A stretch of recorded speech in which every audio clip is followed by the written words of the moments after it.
महाराष्ट्रातील लाखो विडी कामगारांच्या किमान वेतनाच्या प्रश्नावर मंत्रालयात पार पडलेली बैठक अत्यंत सकारात्मक आणि आशावादी ठरली।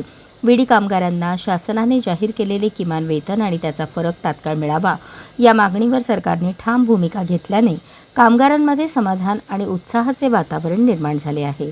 मंगळवार दिनांक 2 जून रोजी कामगार मंत्री ॲडव्होकेट आकाश फुंडकर यांच्या मंत्रालयातील कार्यालयात विडी कामगारांच्या किमान वेतन, रोख मजुरी व पेन्शन संदर्भात महत्त्वपूर्ण बैठक पार पडली।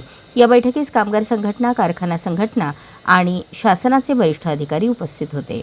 बैठकीत विडी कारखानदारांच्या प्रतिनिधींनी किमान वेतन लागू करण्यास विरोध दर्शवत किमान वेतन देणे शक्य नाही, मात्र दर 1000 विड्यांमागे 10 ते 20 रुपये मजुरी वाढ करू अशी भूमिका मांडली। मात्र या भूमिकेला राज्याचे कामगार मंत्री ॲडव्होकेट आकाश फुंडकर यांनी स्पष्ट आणि ठाम शब्दात उत्तर दिले, तुम्ही कोणतीही भूमिका घ्या, पण सरकार 2 दिवसात आपला निर्णय जाहीर करणार आहे। शासनाचा निर्णय सर्वांना बंधनकारक असेल आणि त्याची अंमलबजावणी करावीच लागेल। मंत्री महोदयांनी घेतलेल्या या स्पष्ट आणि निर्भीड भूमिकेमुळे बैठकीत कामगारांच्या बाजूने वातावरण निर्माण झाले। बैठकीत आणखी एक महत्त्वाचा मुद्दा म्हणजे रोख मजुरी संदर्भातील निर्णयही शासनाकडून घेण्यात येणार असल्याचे संकेत देण्यात आले। विडी कामगारांना किमान 10,000 रुपये मासिक पेन्शन मिळावी या मागणीवरही सकारात्मक चर्चा झाली। याबाबत कामगार मंत्री ॲडव्होकेट आकाश फुंडकर यांनी स्वतः प्रधानमंत्री नरेंद्र मोदी यांची प्रत्यक्ष भेट घेऊन निर्णयासाठी पाठपुरावा करण्याचे आश्वासन दिले।